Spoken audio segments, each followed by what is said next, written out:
शिमला के जंगल में टोनी चिड़िया अपनी बेटी टुनटुनी के साथ रहती थी। टोनी का एक बेटा भी था, कालू। वह एक सेठ के यहाँ जॉब करता था। एक दिन वह सेठ की बेटी से शादी करके अपने घर लेकर आता है। अरे बेटा, तू ये किसे घर लेकर आया है और इससे तेरा क्या रिश्ता है? माँ, ये मेरी पत्नी कलावती है और इससे मैंने शादी की है। अरे करमजले, ये तूने क्या किया? तुझे पता था ना कि घर में तेरी जवान बहन अभी कुंवारी बैठी है। उसके बारे में तूने कुछ नहीं सोचा। तुझे इस खलमुही से ही शादी करनी थी। कम से कम तू टुनटुनी की शादी होने तक ही रुक जाता। अरे नालायक, तेरी इन हरकतों की वजह से तेरी बहन से कौन शादी करेगा? मुझे तुझसे ये उम्मीद बिल्कुल भी नहीं थी। चला जा यहाँ से, मैं तो तेरा चेहरा भी नहीं देखना चाहती। जा, चला जा यहाँ से। वैसे भी यहाँ पे रहने ही कौन आया है माँ जी? हमें तो हमारे पापा ने एक बहुत बड़ा घोंसला गिफ्ट किया है। हम लोग अब से वहीं रहेंगे। देख लिया ना अपनी माँ को? बड़ी अपनी माँ की तारीफ कर रहे थे। मेरी माँ ऐसी है, मेरी माँ वैसी है। इनका असली चेहरा देख लिया ना? अब चलो यहाँ से। मैं इन लोगों के पास एक मिनट भी नहीं रुक सकती। हाँ हाँ, चले जाओ यहाँ से। मुझे तुम्हारी कोई जरूरत नहीं। मैं समझ लूंगी कि मेरी सिर्फ एक बेटी है। आज से तू मेरे लिए मर गया। माँ, ऐसी बातें मत करो। एक न एक दिन भैया को अपनी भूल का एहसास जरूर होगा माँ। ओ पति देव जी, बड़े आए थे माँ का आशीर्वाद लेने। मिल गया ना आशीर्वाद? अब चलो यहाँ से, मेरा यहाँ दम घुट रहा है। दोनों पति पत्नी वहाँ से चले जाते हैं। इस घटना के बाद से कालू कौवा अपनी माँ को घर खर्च के लिए पैसे देना बंद कर देता है। एक दिन टोनी चिड़िया टुनटुनी से कहती है, टुनटुनी बेटा, ये ले पैसे। मेरे पास थोड़े पैसे ही बचे हुए हैं। इनसे जाकर समोसा बनाने का सारा सामान खरीद कर लिया। कल से मैं समोसे बनाकर बेचा करूँगी। घर का खर्चा चलाने के लिए कुछ ना कुछ तो करना पड़ेगा ना। अगले दिन से टोनी चिड़िया समोसे बनाकर बेचने लगती है। लेकिन टोनी चिड़िया के समोसे ज्यादा नहीं बिक पाते थे, क्योंकि आसपास में कई ठेले वाले समोसे बनाकर बेचते थे। टोनी चिड़िया का सारा पैसा खर्च हो गया। ऐसे में एक दिन टुनटुनी चिड़िया अपनी सहेली बिट्टू तोती के पास जाती है। अरे बिट्टू, मैं बहुत मुश्किल में हूँ, तू मेरी मदद कर दे। कैसी मदद टुनटुनी? तू बोल तो सही। तेरे लिए तो मेरी जान भी हाजिर है। बिट्टू, मुझे तुझसे कुछ रुपए उधार चाहिए। मैं जल्दी ही तुझे लौटा दूंगी। अच्छा, तो यह बात है। मैं तुझे अभी रुपए देती हूँ। पर टुनटुनी, पहले तू ये खा और चख कर बता कैसा बना है। मैंने पहली बार रसोई में इसे बनाया है। फिर टुनटुनी बिट्टू का बनाया हुआ पिज्जा पराठा खाती है। अरे वाह बिट्टू, इसका स्वाद तो बहुत अच्छा है। मुझे भी इसकी रेसिपी बताना, मैं भी अपने घर जाकर बनाऊंगी। बिट्टू तोती टुनटुनी को पिज्जा पराठा बनाने की रेसिपी बता देती है। टुनटुनी उसी समय सोच लेती है कि वह अब से पिज्जा पराठा बनाकर ही बेचेगी। टुनटुनी घर आते समय रास्ते में से कुछ पिज्जा बेस के पैकेट खरीद लेती है। टुनटुनी बेटा, तू इतने सारे पिज्जा बेस का क्या करेगी? माँ, अब से हम पिज्जा पराठा बनाकर बेचेंगे। लेकिन बेटा, मुझे तो पिज्जा पराठा बनाना ही नहीं आता। माँ, मैं अभी अभी बिट्टू तोती से पिज्जा पराठा बनाने की रेसिपी सीख कर आ रही हूँ। ठीक है बेटा, तो पिज्जा पराठा बनाकर देख ले। अगर अच्छी आमदनी होगी तो आगे से हम लोग पिज्जा पराठा बनाकर ही बेचेंगे। अगले दिन से ही टुनटुनी अपने ठेले पर पिज्जा पराठा बनाने लगती है। सुबह से शाम हो जाती है, लेकिन कोई भी ग्राहक उसके ठेले पर नहीं आता। टुनटुनी और उसकी माँ निराश होकर अपने ठेले के पास खड़े थे। तभी एक पक्षी उनके ठेले पर आता है। दीदी, एक गर्मा गर्म पिज्जा पराठा देना।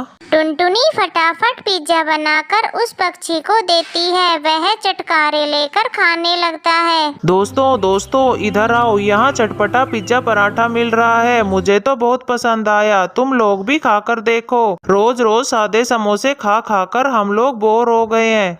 इस तरह टुनटुनी का पिज्जा पराठा काफी बिकने लगता है और जल्द ही उसकी आर्थिक स्थिति ठीक हो जाती है और दोनों माँ बेटी खुशी खुशी रहने लगती है। नैनीताल के जंगल में टुनटुनी चिड़िया अपनी माँ टोनी चिड़िया के साथ रहती थी। उसके पिता की मौत बचपन में ही हो गई थी। तब टोनी चिड़िया ने टुनटुनी चिड़िया को माँ और बाप दोनों का ही प्यार दिया।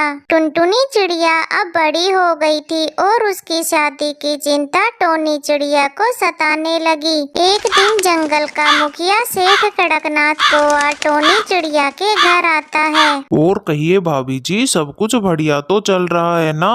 मुखिया जी आप बताइए, कहिए कैसे आना हुआ?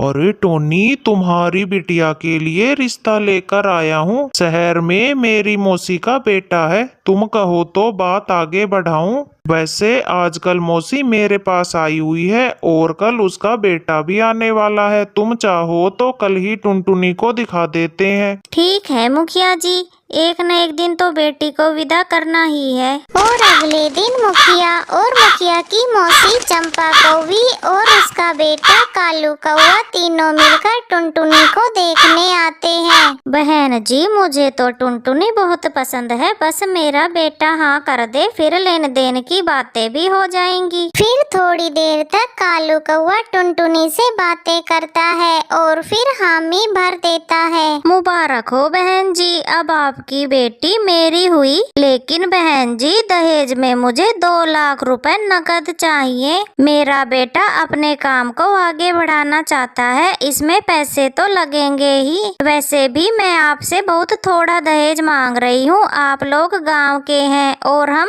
लोग शहर के। शहर में शादी करने के लिए बहुत सारा दहेज देना पड़ता है बहन जी। मैं तैयार हूँ बहन जी, बस मेरी बेटी का घर बस जाए, इससे ज्यादा खुशी की बात मेरे लिए और क्या होगी। इस तरह कुछ दिनों के बाद टुनटुनी और कालू की शादी हो जाती है। वो अपने ससुराल आ जाती है और 1 महीना गुजर जाता है। एक दिन टुनटुनी अपनी सास से कहती है, माँ जी एक बात पूछूं आपसे। मेरी शादी हुई 1 महीना गुजर गया, पर ये रात को कभी घर पर रुकते ही नहीं है। आखिर इनका कौन सा काम है जिसे वो दिन में नहीं कर सकते? कलमुही करमजली 2 दिन हुए नहीं ससुराल में आए हुए और लगी सवाल जवाब करने।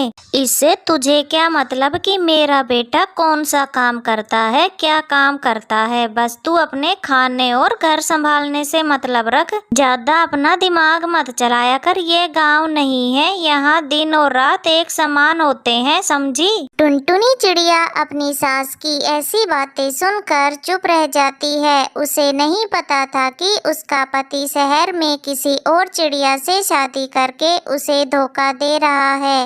एक दिन टुनटुनी चिड़िया बाजार में किसी काम से गई थी। वहाँ वो कालू कौवे को किसी दूसरी चिड़िया के साथ शॉपिंग करते हुए देख लेती है।